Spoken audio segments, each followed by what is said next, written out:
Hello, this is Nathan, better known as CrazyhermitDM, and this is my podcast, The Hermit's Homebrew. Joining me today is Chris Peters, better known as The4EverDM, as we talk about Dungeons & Dragons and tabletop gaming.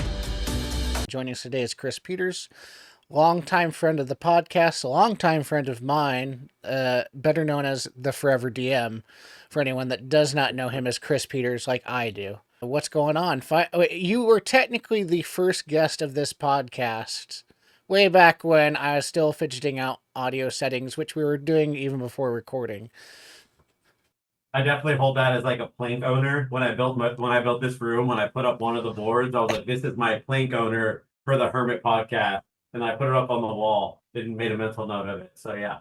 So where you're at now blows my mind, dude. I absolutely love everything you're doing, and like, thank you so much for taking the opportunity to have me on the show. I am so thrilled. Like you said, we've been friends for years now, and so to be able to actually have a moment to sit down and have these conversations with you and, think and be appreciative that and in your mindset, whenever you think of people you want to have on the show, means the world to me. So thank you so much, man.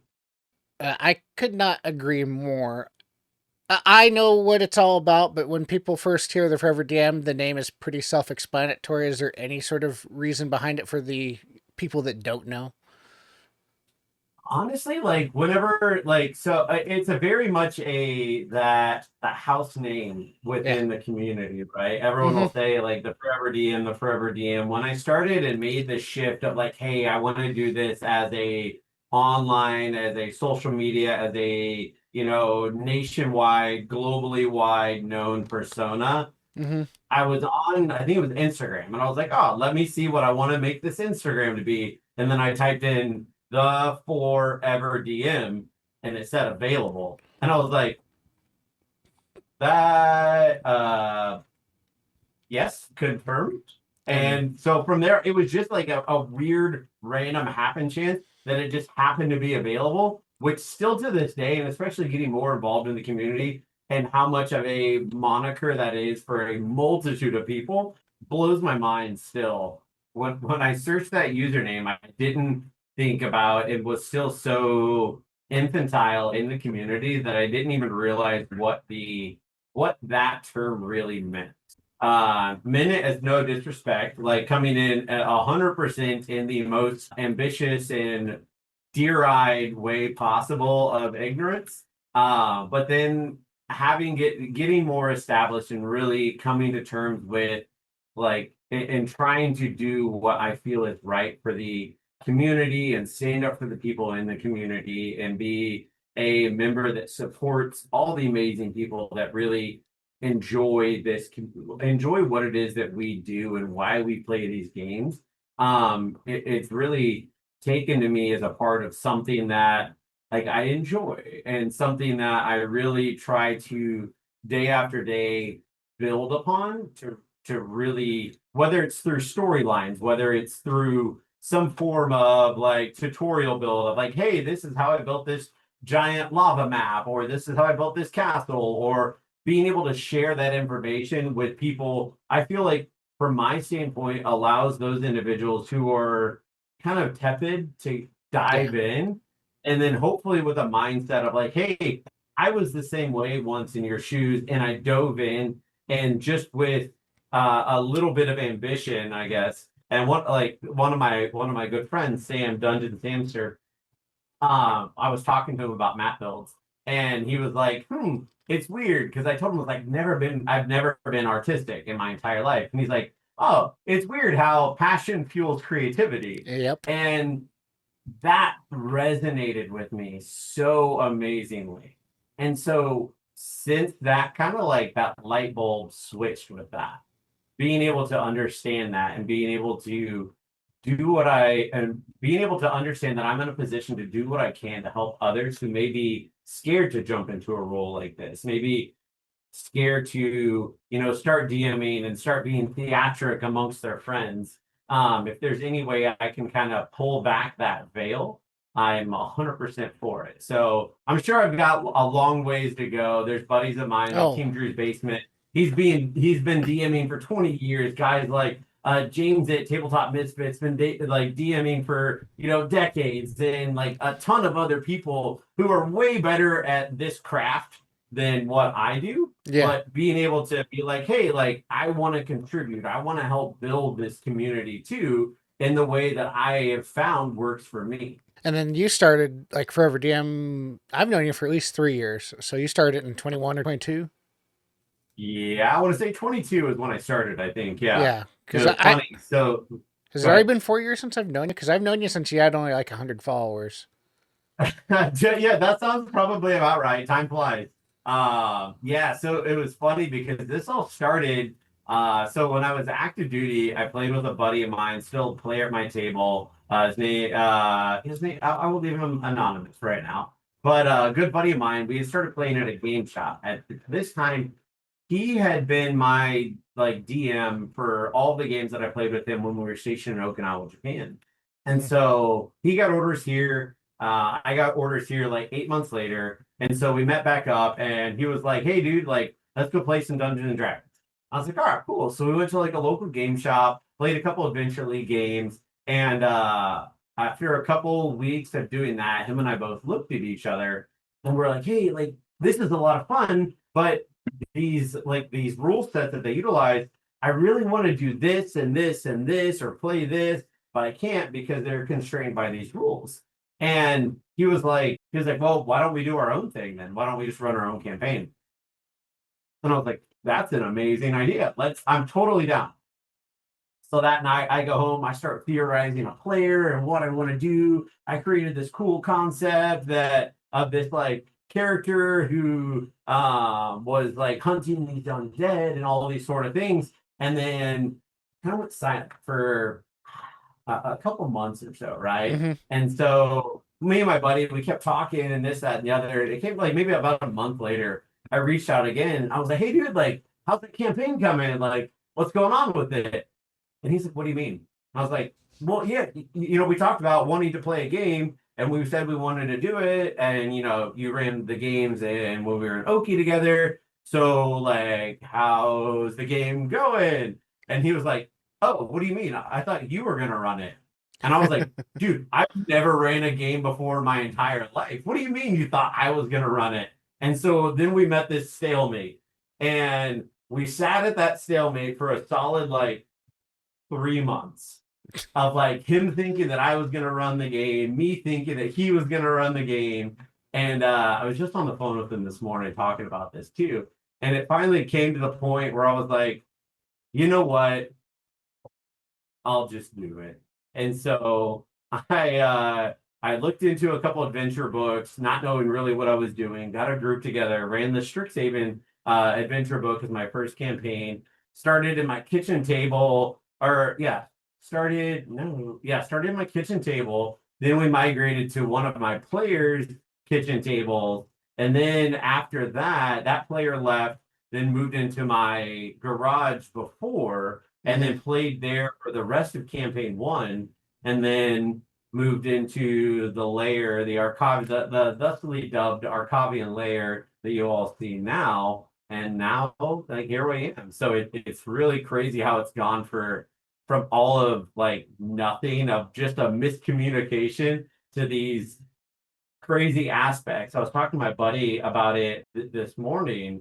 Dude, I met with a mayor last week Really? for D&D. Like, I'm like, what is going on right now? So it's the where you can take your passions and your what you really enjoy doing, it really is limitless. And whatever it is that you feel like so profound about, follow it, man. And who knows where it'll take you. You were actually just talking about Team Drew. You were talking when I was talking to him on this podcast actually back in December. I can't remember Yeah. whether you came up on camera or off camera, but he said that you're one of the hardest working people and that he remembers that first Mystic Con Yeah. where you were like everybody was working hard obviously, but you're the only one that drenched in sweat or you Oh just my stepped out of a shower. because of how much you were walking around. Because he's pretty sure that you probably put on 20 to 30,000 steps within a half Oh, day. easily. I wish I would have like had like an eye watch or something going that day because it was easily and it was I was running the like everywhere that I could because it's like I'm so much of a person that it's like I want if someone especially if someone's gonna like put their hard-earned money to come to a convention, come to an event, come to a game at a table, I want it to be worth it for them. So it was like I'd get radioed or called of like, hey Chris, I've got this issue. And I'm like, okay, like mid bite of like trying to take a lunch break basically. And it was just like, all right, cool, I'll get something else later and then rush over here. And then it was like fires, putting it out left and right. That initial year one, too, team leads hadn't been assigned. And Yeah. so there's been a lot of like lessons learned from it. I will say last year's convention, which would have been year two for Mysticon, due to the fact that there were team leads assigned, I was actually able to like walk around and like shake hands, kiss babies, all that kind of stuff. Of like, hey, like, how are you doing? Are you having fun? Like, what are your thoughts? X, Y, and Z. And so, still running around constantly. I definitely probably still got an easy 25,000 steps, but it wasn't 30,000 steps. Yeah. So I'll take the 5,000 step decrease on it. Yeah, he was saying that you're probably one of the more blue collar. Coming from him, Yeah. you're saying that you're one of the more blue collar guys that he's met in this hobby. Is saying something I consider. I think so. I mean, I grew up in the Midwest. I grew up in Missouri. I mean, I grew up like on a 400-acre farm, raising cows, horses, chickens, pigs, goats, guineas, you name it, kind of thing. So that kind of work ethic is definitely ingrained into who I am and how I was raised. If I ever, and pardon my language, if you need to bleep this out, go ahead. But if I ever half-ass something, my grandpa would definitely turn over in his grave or raised from it and come teach me a lesson or two.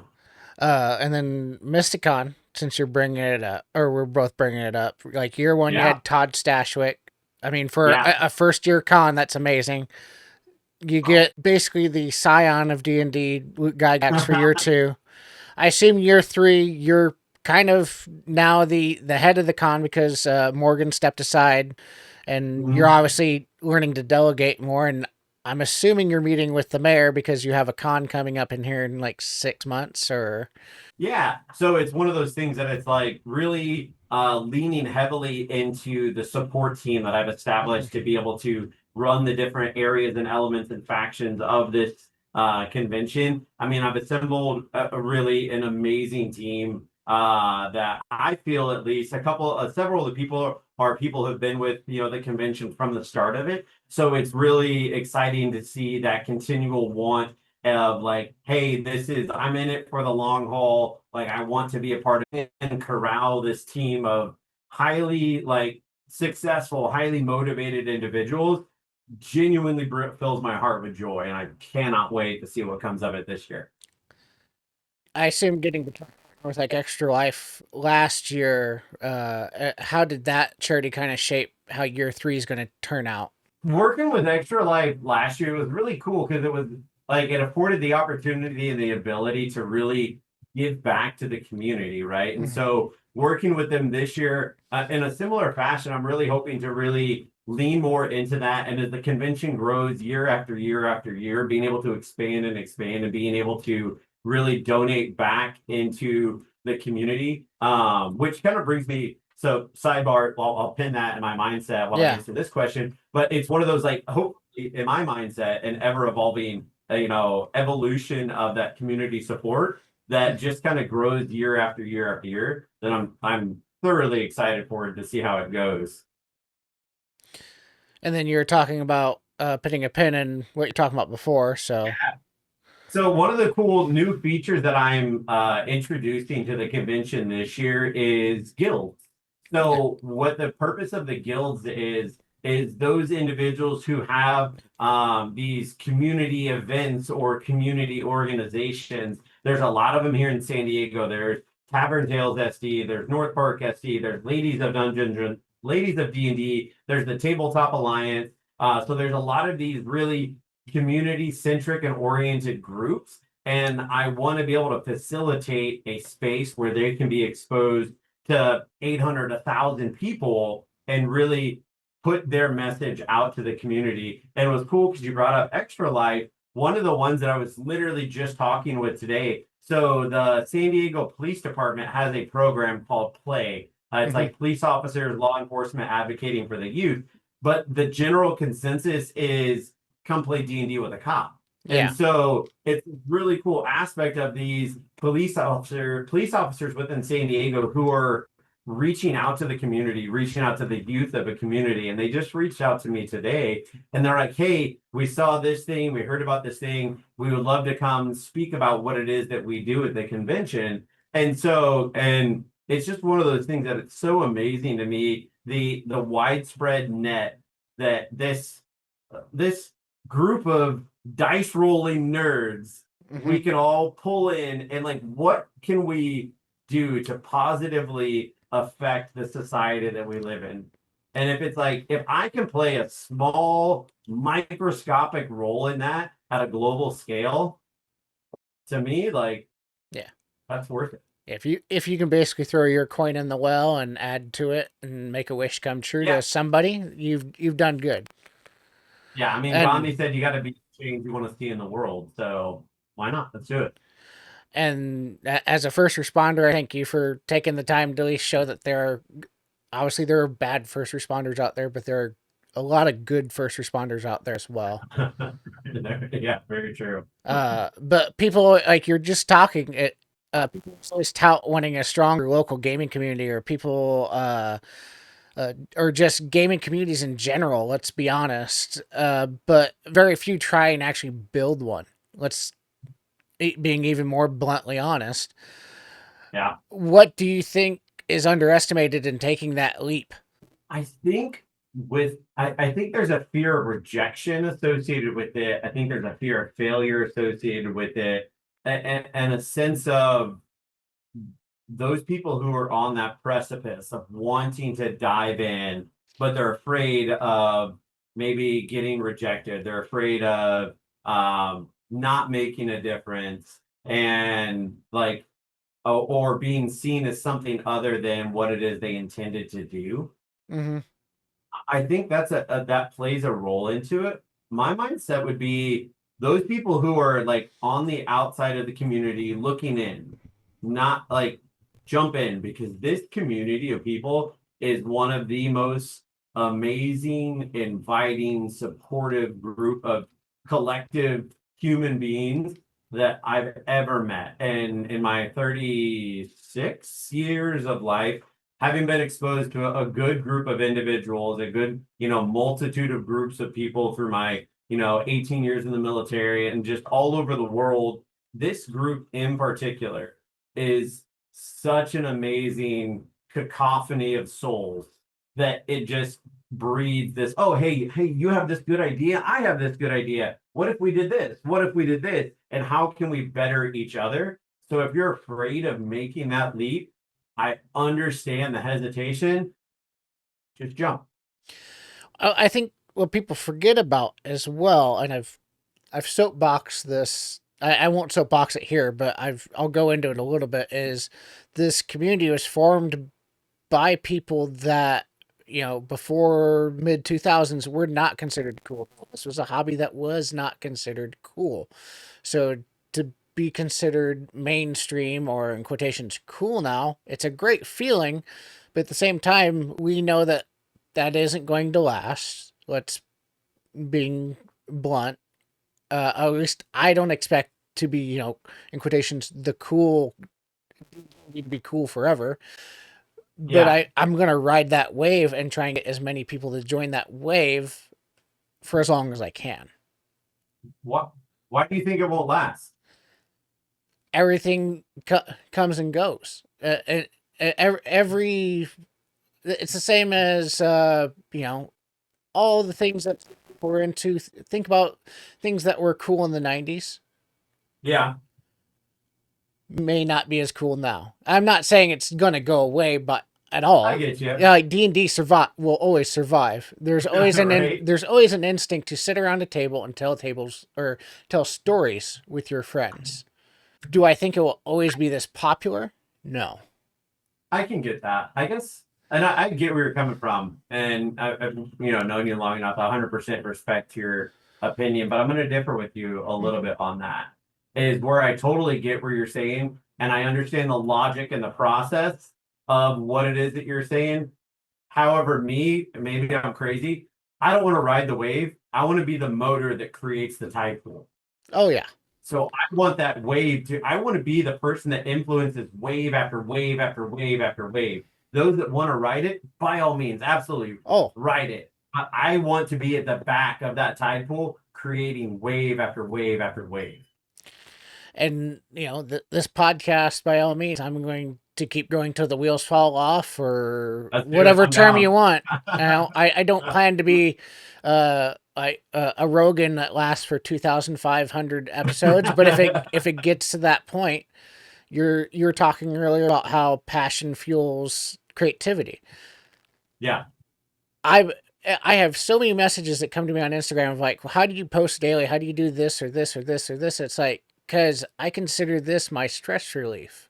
Yeah. It Same. does not cause me stress. If this causes you stress, maybe it's not quite the thing you should be doing. I'm not saying you shouldn't be doing it, but find something that does not stress you out to where it does Yeah. not feel like an obligation. Yes, absolutely agree with that. And it's one of those things that it's like maybe behind the screen isn't what does it for you. Maybe Mm, it's on the player side of the screen. mm, Both are equally fine. Both are like 100% important roles in this community, in the tabletop role playing game aspect in these world that we build. Because even as a dungeon master behind the screen, my world would mean nothing if I was telling it to an empty table. So mm. even if you're not the type of person that wants to jump back behind the screen and you are more than content and you enjoy being a player, you're just as valuable as the person running the game. 100%. I've also run in the giant surge that came throughout the pandemic that wanted to play this game and that have sat at my table, and they felt it was just too much energy for them to come weekly or bi-weekly or how much I was playing back then. And then we had a long talk of after so long of like they were feeling burnt out after 2 or 3 sessions. And I'm like, well, maybe this game isn't for you, or maybe you should try this game. And it's like, but you're always welcome back. Oh yeah, absolutely. I mean, there have been a very few number of situations where I've unfortunately had to like tell players that like, hey, I'm sorry, but I don't want to have you back at the table. And those are always hard conversations, but it's also as equally important to be as transparent and as clear as you can with what your boundaries are. Because yeah, sure, I'm a dungeon master. Sure, there's players around the table, but beyond that, we're all still humans and we have to be mindful and respectful of each other Hmm. and who we are as people. And so we have to make sure that those boundaries are still very clear, apparent, and then also if those boundaries are crossed and then or if they're intentionally crossed, or if they're, if it's an unintentional crossing, that there's a clear, like, hey, that wasn't okay. And I think that all breeds into the aspect of running the game. You are in such a position to foster that comfortable, safe environment for everyone at the table. And so being able to create that for all my friends and be able to create that for people who see something and they reach out and like, hey, I want to come play in the lair. Can I, I want to know what Hmm. Arcavios is about, et cetera, et cetera. And so it's something I enjoy. Knock on wood. I definitely, I'm aware I'm a golden retriever. Hmm. I'm not ashamed of it. But I really thoroughly enjoy making other people like happy. And so when I Exactly. can see a smile on my players' faces when I drop a map on the table, or when I have written in a plot twist, or whenever I've done something that they weren't expecting, and that moment of shock and awe, or like have a player legitimately come to tears at the table for how the story's developing. Like, I'm not trying to make my friends cry, but will I say that I don't enjoy it when I am able to elicit such an emotion? The jury's still out on it. No, I've been playing almost 18 years or 17 years. I've only had to when I was very much younger, I didn't kick somebody out. We broke up the group, or I left the group, and then the group broke up, and then 2 weeks later, everyone came to me and like, "Hey, can we still play?" And then it was just the one player, like, "Hey, we know why it kind of happened, so let's just not invite back that one player." I'm like, "Okay," And then the second time it happened back in like 2018, where I just stepped away for the sake of that friendship, which it never reconciled. Yeah, And and it that's what it happens. comes down to is like you can if it's like those of us in that role, if you aren't able to like separate the differences out and have those conversations, then it is because like, and I hate to say it, and I hate to think of myself or anyone like, but this is almost a sense of like it's a little bit of a leadership role, right? Mm-hmm. And so if that's something that you're unfamiliar with, if you're uncomfortable with, it is definitely a skill that can 100% be learned, but it can be a daunting skill to someone who's unfamiliar with it. And so being able to have those crucial and hard conversations for someone who's not used to having them, that part absolutely can be difficult. 100% can. Luckily, being a dungeon master for so long definitely helps with problem solving skills. As Yeah, you're finding out now in like your real life roles of like a property manager of like 20 or 30 an absurd amount of properties, we'll just say, of monopoly proportions, it feels like, even though it's not. I got my monocle in the mail the other day. Yeah. Top hat's still coming. Yeah. I realized if I trade in 4 practices, I can get one bigger practice and then it doubles the amount on the card. It's a crazy thing. I'm trying to collect all 3 colors. It's a wild, it's a fun game.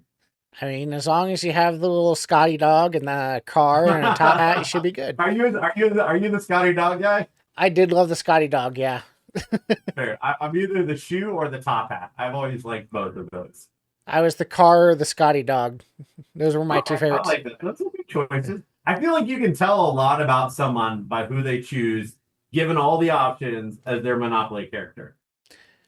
I feel that translates even to D&D of what the first initial character would be, of what sounds good to Absolutely. them. Do I want to stand in the back and cast spells or shoot arrows? Do I want to get up in the monster's face and bash him with my shield? Or do I want to stay kind of in between and decide which way I want to go? That's Very true. Very true. uh, I agree. I'm usually kind of the in between of deciding which way I want to go, and either that or up at the front. It's Well, and it's very funny how that develops too, because like we all have our comfort classes. It's like you may start as that, but then at a certain point in your progression of playing, you get to the point where like, okay, I've never done this before. What if I played this character who is 100% opposite from anything that I would ever do, and then you end up like thoroughly enjoying it for because it's so paralleled opposite to who you are as a person. Those are the characters to me that are end up being the most fun.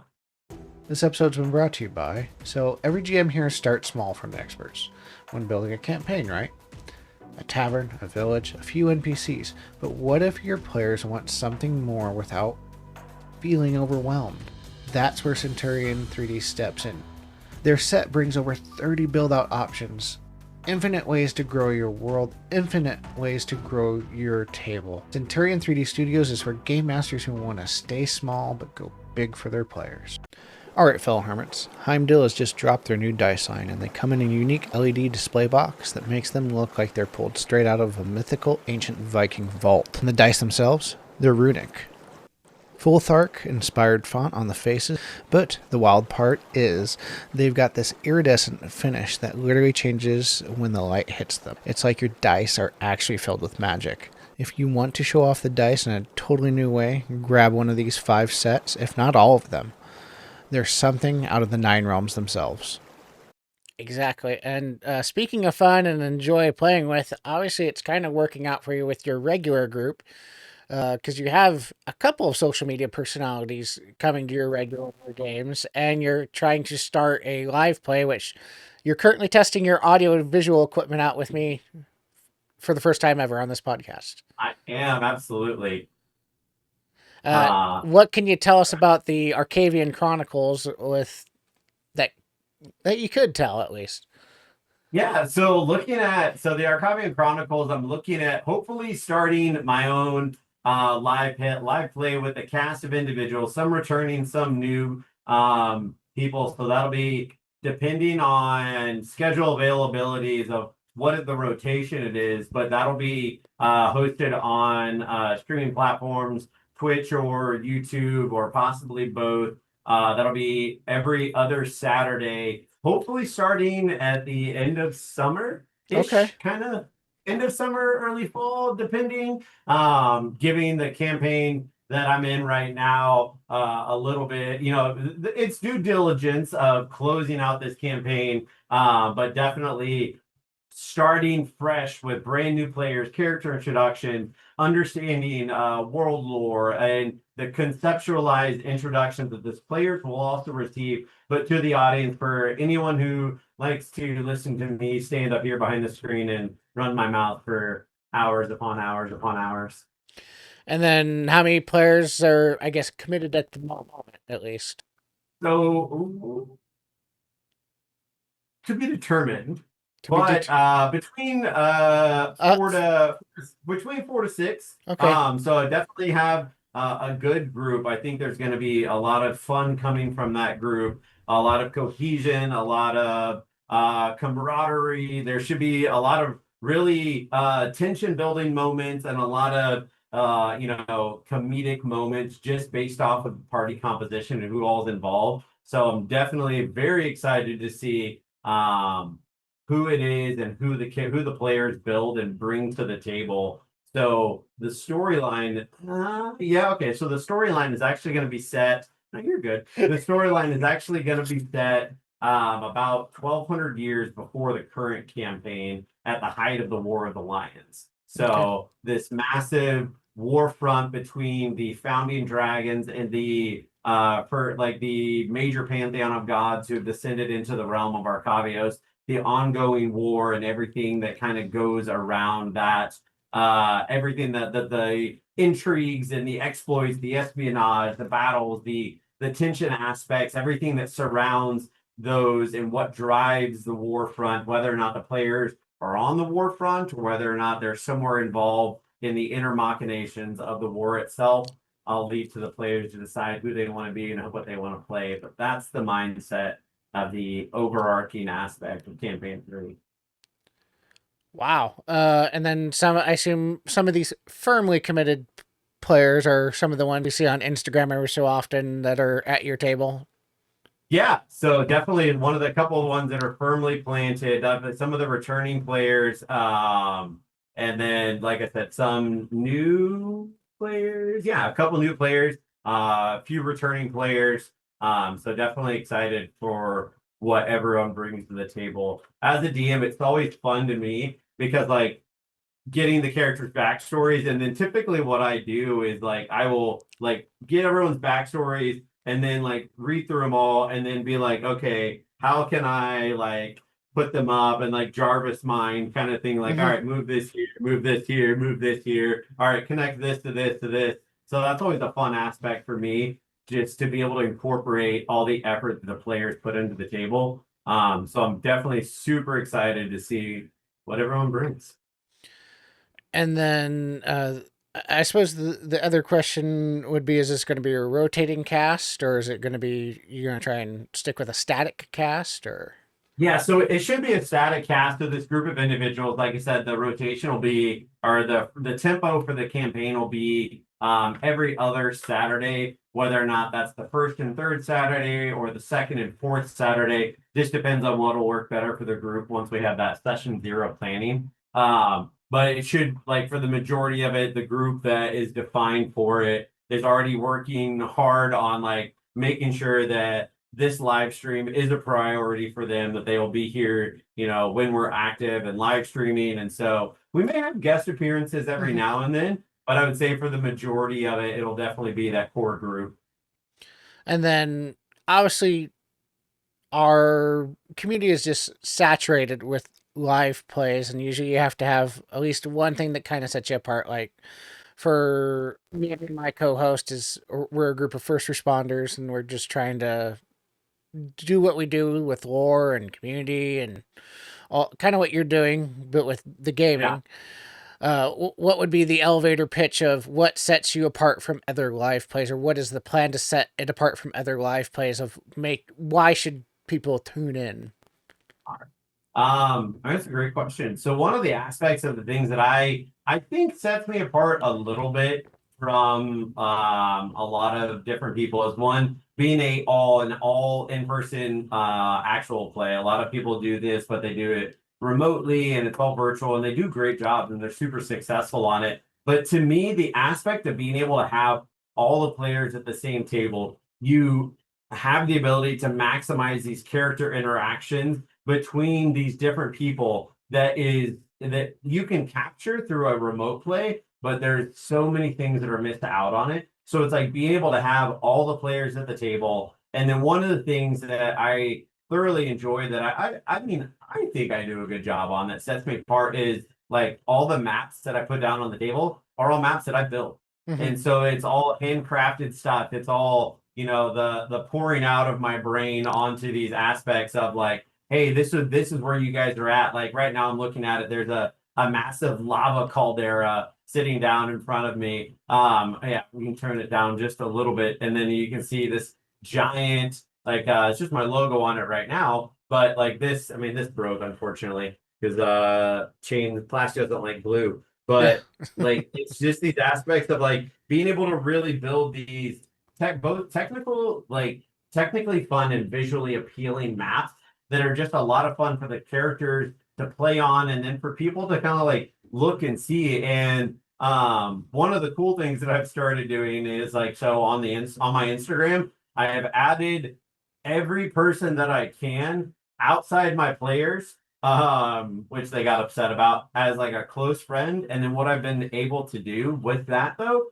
is I can post these map updates, and I can post these tutorial builds as I'm doing them. So it's been really cool to like put these posts out and to field these questions of like, hey, what is the tool you're using for that? How do I do this? What's your color scheme? What's your technique for this? And so it's like really being able to grow the community in this like terrain and map building aspect of this like combination between these digital map bases and then these 3D printed, foam crafted, elevated map terrain. So I think that's something that sets me apart. And if it doesn't set me apart, that's also fine, because all the players that are sitting around this table, we're all having fun. We're all enjoying spending time with each other. We're all friends. And so it's like a mixture of like being able to offer something to the community, but then Mm-hmm. also like being able to enjoy spending time with friends. If two people join in and they want to hang out with us, that's awesome. If nobody joins in, we're still going to have a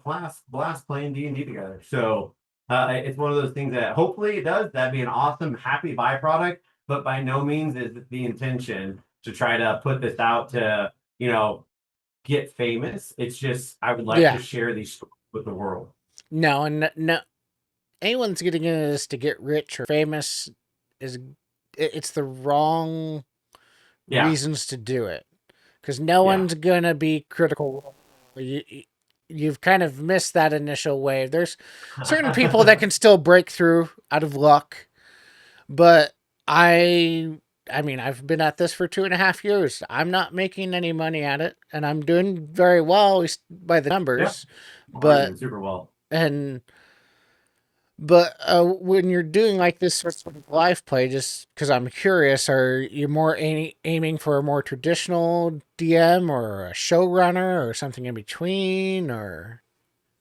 Probably, I would say like most things that I do, I'm a hybrid. I'm somewhere in between both kind of thing. So I'll definitely more traditional DM, but then also, I mean, I'm not gonna change to write my stories to be Mm-hmm. like, oh, this would be captivating for an audience. Like I need to write this, telenueva aspect into the story, and then I need to turn it into a Days of Our Lives episode. Like obviously that's not me. Yeah. I don't think I'm gonna adjust any of how I perform or what I do for the players at the table. I'm just gonna start recording what I've always been doing. And then, what is the kind of style you're running right now? Is it more theatrical theater kid, like slice of life, or are you actually dungeon delving as you are right now? Obviously, with the giant molten pit with the chains off to the side. That's something that I definitely I bridge at the beginning of the like at a session zero of like, hey, what is the split that you guys want for this campaign to look like? Like how much RP, how much combat, how much exploration do you want in this? And then kind of adjust that slider to what the players really want it to look like. And Mm-hmm. so I can't necessarily concretely answer that of like it'll be X% of this and X% Oh of no. that and X% of that based because I'm going to judge it based off of what the players want and why they're sitting down at the table. Because in my mindset, if it's 0 or 100% of any of those three categories, I'll still have fun doing it. So I'm okay being flexible with what it is that the party decides on. But that being said, I can guarantee you it'll be a combination of all those aspects. So with the current campaign that you are running, though, because I imagine a good portion of those players are coming onto this live play campaign, Yeah. what does it look like now, though?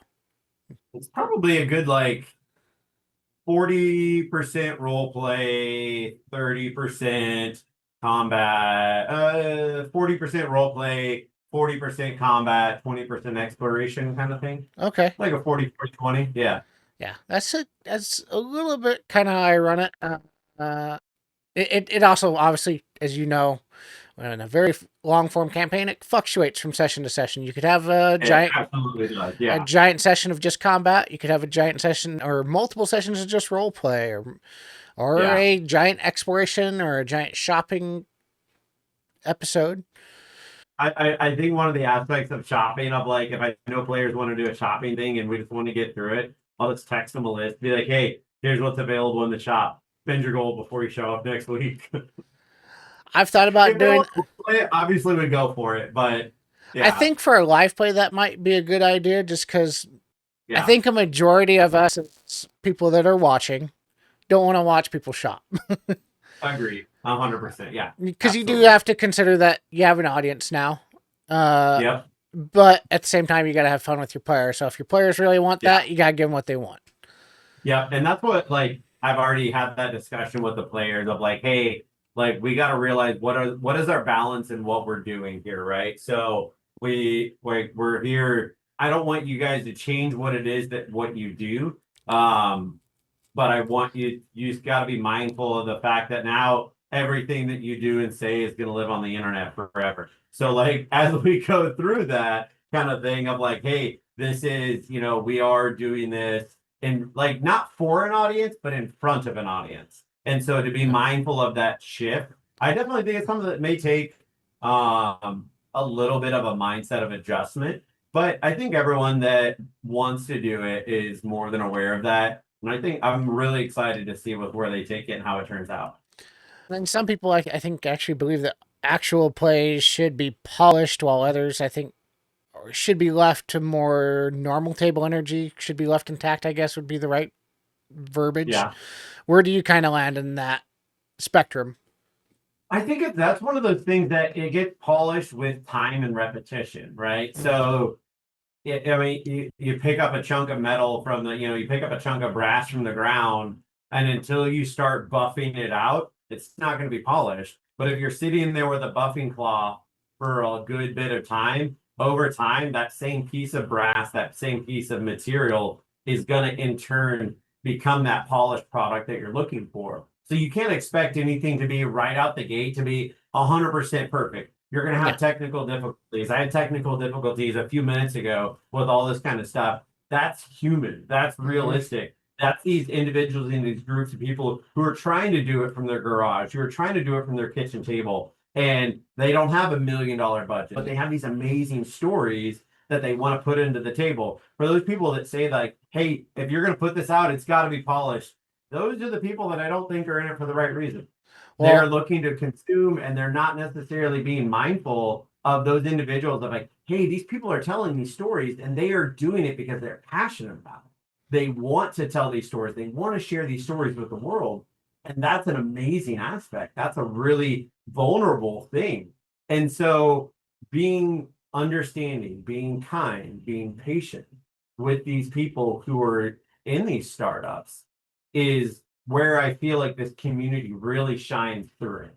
And being accepting of like, hey, this is a new group that they have these funny moments. Yeah, they may have a little bit of issues X, Y, and Z for their connection, or maybe their left camera was a little bit blurry, etc. But it's being there and being supportive, and over time, those things will work themselves out. So I yeah. don't think you need to be polished.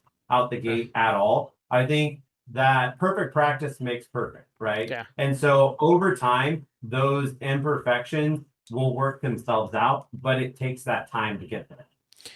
I will add two little sticky notes to your statement right there. Yeah. One is, I think King of the Hill, we'll use them for example. Critical Role has proven that while 98, 99 of the community is very supportive, there are those trolls that do like to tack on. Everyone deals with them. Always. And so not everyone is supportive, but a majority are, and there's a lot of good people in here. And you and I both talked about off camera about the people. Well, we don't always think that they're that supportive or not here for the best of intentions, and you just try not to associate with those people. Yeah, easy enough. And then the other caveat I will say is even for the people that have $1 million budgets, how many times have you heard about movies or TV shows that are plagued with post-production bugs or glitches or anything like that? Deal with those things to where you've seen, if you have a couple of bad movies, it can bankrupt a movie studio real quick. Yep. Absolutely. 100% agree with that. Coming from somebody that lives in Southern California, I'm sure you're around those people a little bit more than even I am.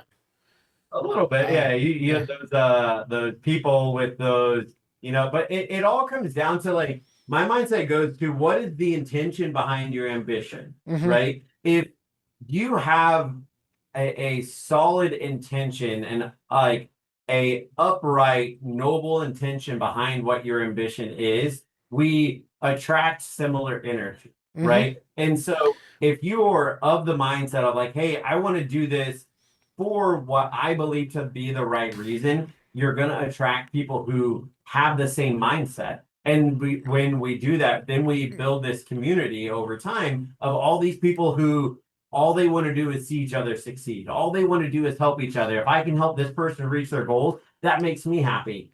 Whenever there's a misalignment of intention behind the ambition, that's where you falter. And that's where these people are doing these things for the wrong reason. And then they falter and then they're exposed and then X, Y, and Z. So it all comes back to what it is. What is your intention?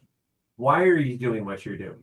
Are you doing it for the right reason? Or do you have an ulterior motive set to it? And what's done in the dark will always come to the light. And so being able to take those moments and understand and learn from them, whether you're on whatever side of it, everyone can grow, everyone can make adjustments to who they are, and they can learn from their mistakes, right?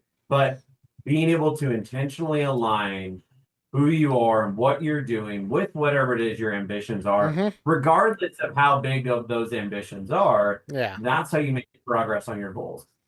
And most of the people in our community, I will admit, this is why you and me get along so well, is because we can see what our intentions are, and you and me both have a pretty high BS detector of being able to detect of when somebody's not authentic, whether it's they're claiming to be a D&D content creator, but they claim I'm a content creator, so here's my hot take, or here's my cold take, or whatever thing it is, or they use some sort of real bad gimmick to make their videos look, oh, I'm this way. And it's like, that's so kind of cringe there. Why are you using that for an angle? Yeah. Yeah. But you run into a lot of people who are like really have these ambitions to almost like undermine and surreptitiously like take advantage of the community. Like there was a one going a while back. I think there was like 5 or 6 companies doing it. There was it advertised itself as a D&D map projector, right? Yep, I remember that.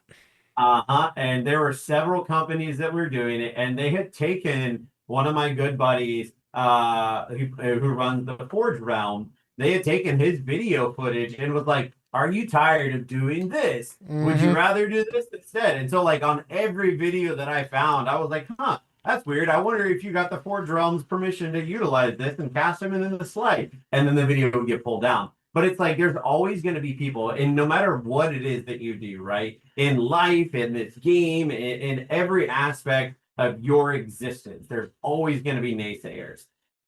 To me, where typically those naysayers come from people who have other issues, I try my best to ignore them, because if someone's sitting control you or sitting there and be like, oh, well, you should have done this a little different, or you should have done this a little bit better.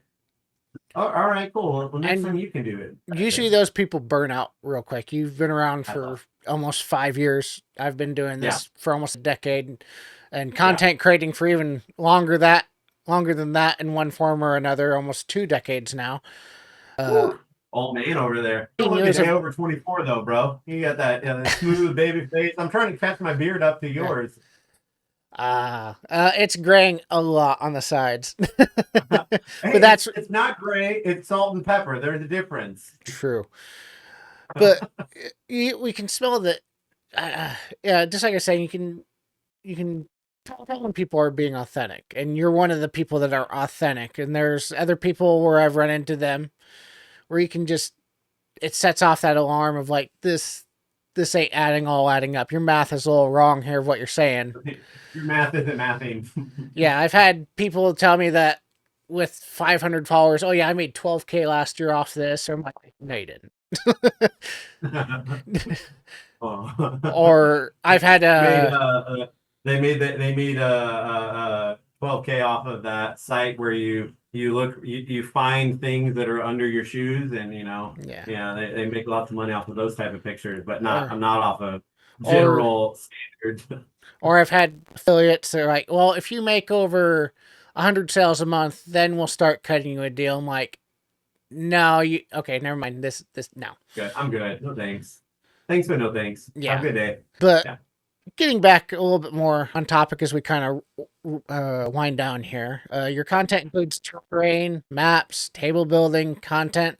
So, how much does the physical presentation change how players behave at the table? Do you feel?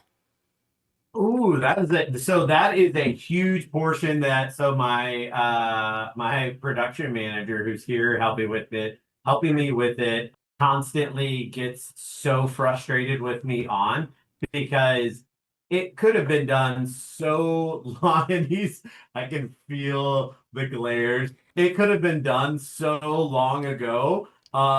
But then there'd be these bulbs and these lights and these cameras and these microphones and everyone's faces and et cetera, et cetera. It could have been done a long way ago. But I am so stubborn, I guess, and the fact of like I don't want the production to impact the players who are playing the game at the table any Yeah. more than it has to. And it has been the bane of my production manager's entire existence. He literally hates me for it. Yeah. Um, so it is something I'm very mindful of, that I don't want all these cameras in everyone's faces, that I don't want microphones in the screens. I don't want, Yeah. blinding lights. It is a ever working aspect of something that I am very, very cognizant of. And I owe my production manager a consistent flow of hopped water on a regular basis because of the stress that I cause him. He doesn't have hair anymore. That's how stressed out he was. And then, as long as you don't give him fruit for him to throw at you, I mean, you should be good. Oh, he's got plenty of things. He's got a whole ton of dice Yeah. that I could get chucked at me. But even off camera, with like the what you have right there, the lava pit. How do you think putting that out at the table, even off camera for your players, how do you think that affects their behavior, or how they react at the table?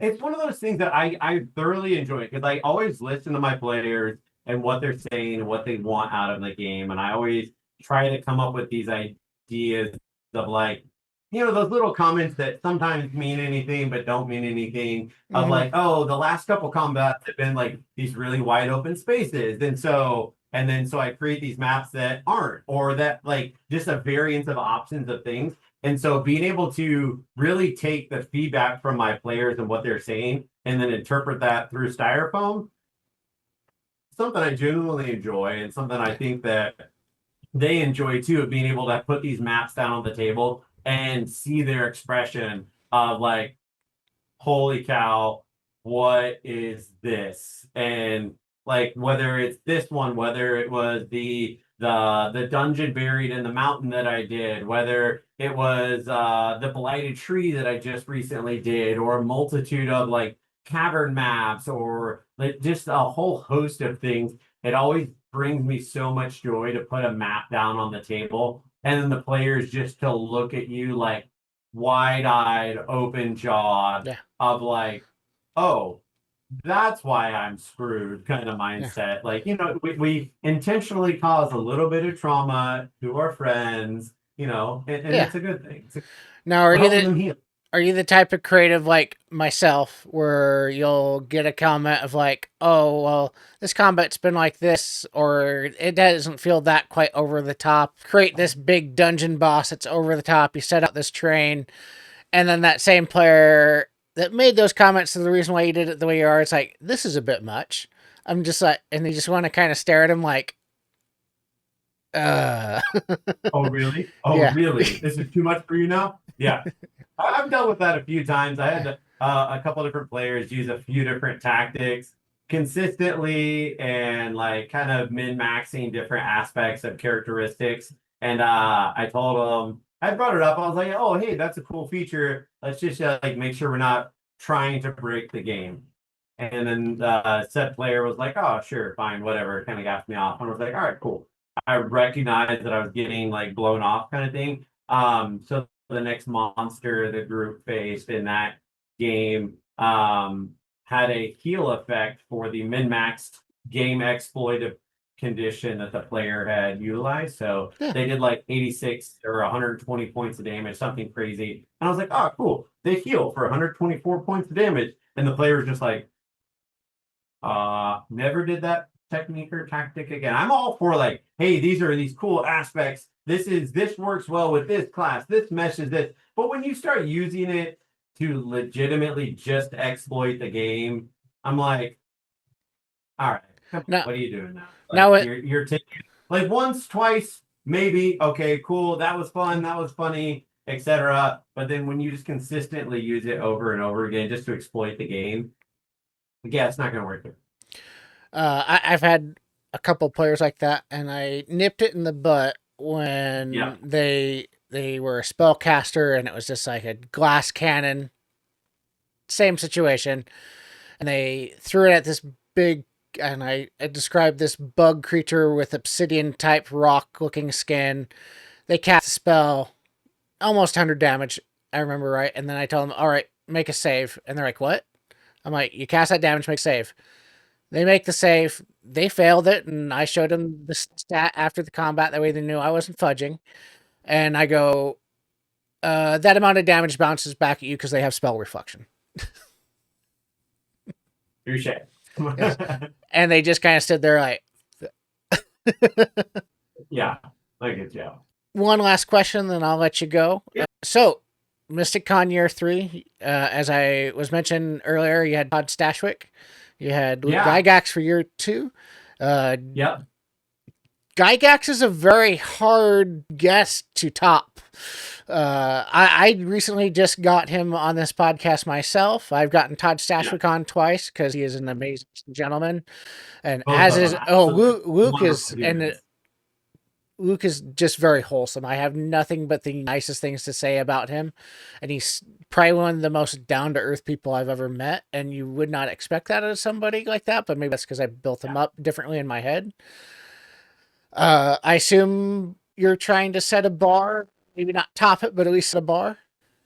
Yeah, there's a couple people that I've reached out to. My the PR team lead for the convention is reached out to a couple different managers of individuals who are pretty notable in the space. So trying to work those conversations. But yeah, like you said, both Todd Stashwick and Luke Gygax, they're such amazing human beings. And so it's like, honestly, if I could, if, I don't, there's not many other human beings that I feel like are more wholesome or just genuine people.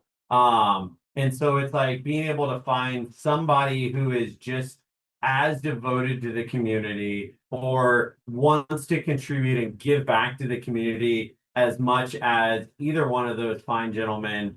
I'm absolutely open for it. Like I said, we're talking to a few different people right now, and the bids are out, kind of thing. Yeah. To say, but it's like honestly, if someone wants to, that's amazing. If not, that's also fine.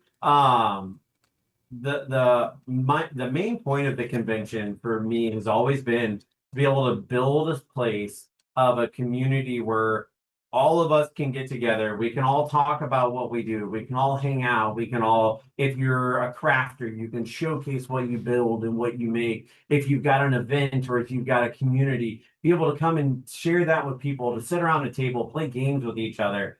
That to me is what Mysticon is. Mhm. And so being able to bring that, I mean, if it means, maybe we'll get Crazy Hermit up on the stage this year instead. If I, that's what it means, I'm down for it, and I'm so excited to see where it goes this year. if I actually was not booked already in October as it was, like have two different events, I would actually be coming to your third Mystic Con.